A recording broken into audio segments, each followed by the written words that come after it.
Serendipity dictates that. And to expand on this, expand on the Agnes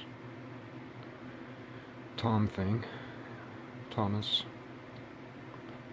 There were a lot of, I guess, I'm not a Bible expert, but I've listened to a lot of people preach, and I've learned a lot.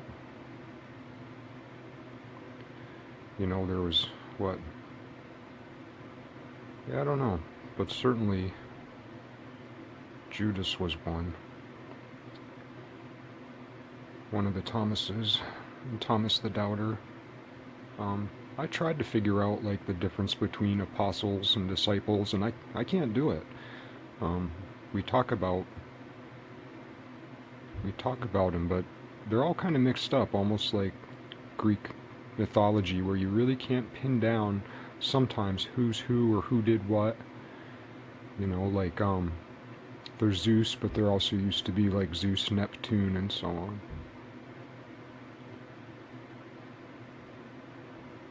But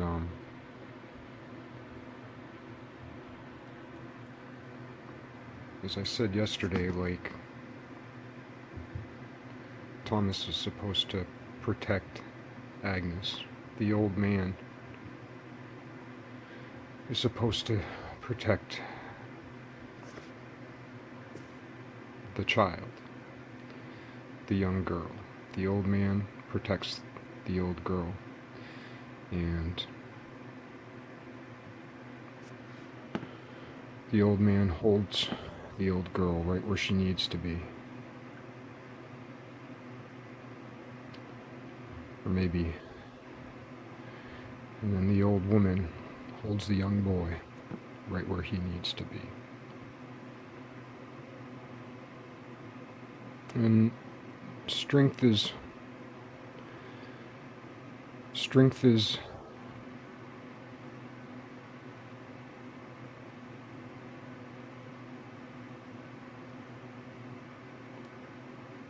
the greatest masters. When we think of heroes and all that kind of thing, when I was younger, the Guinness Book of World Records was one of the only books I actually ever opened.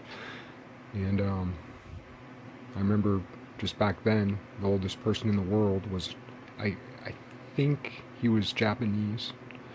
I could have that wrong, and I apologize. Please understand who I am and where I'm coming from. I don't know a lot. But he was very short, and he was 120 years old, if we believe that was truly the oldest man. I don't, but let's say he was.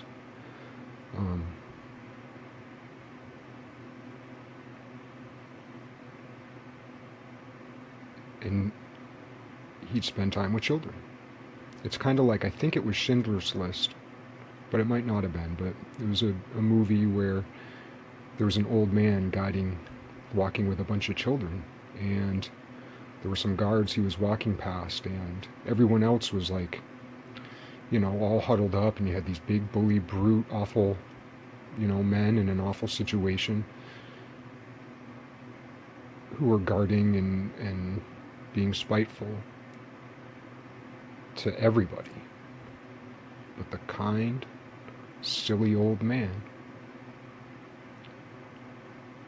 protected the children and got them where they needed to be, because he was a master. A master. He wasn't just a foolish old man. It didn't just happen. He was a master who saved the children with intelligence and with kindness and with a sense of humor, but a deadly serious sense of humor. I'm sure had it, that's not always the role of Thomas, but that is a role of Thomas. It's also the role of Thomas to question and to doubt. Thomas the Doubter, Thomas Judas for that matter. National Geographic, the whole Gospel of Judas type deal. Was he the one who sold out Jesus? Or was it a plan they hatched?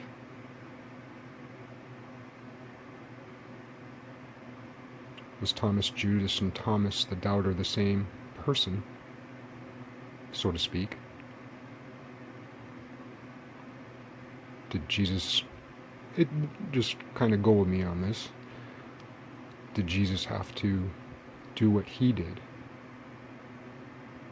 so that Thomas could save Agnes, another Mary?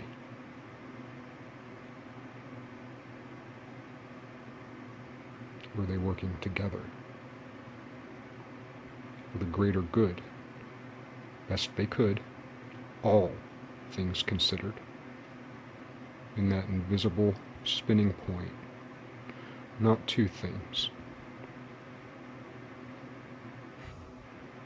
One thing,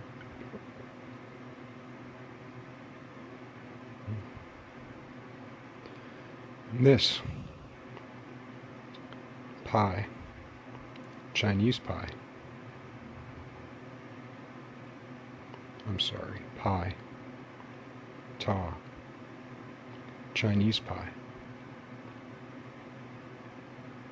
because this equals this. One thing, two things, one thing, two things, one thing, two things, an invisible center.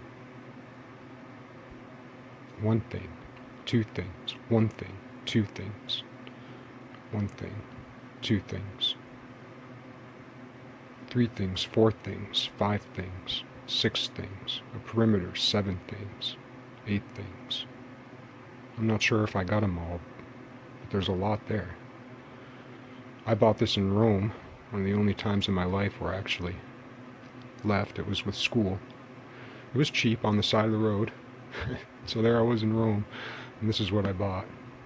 Because I could buy alcohol when I was 18, and that's what I spent a lot of my money on when I went there.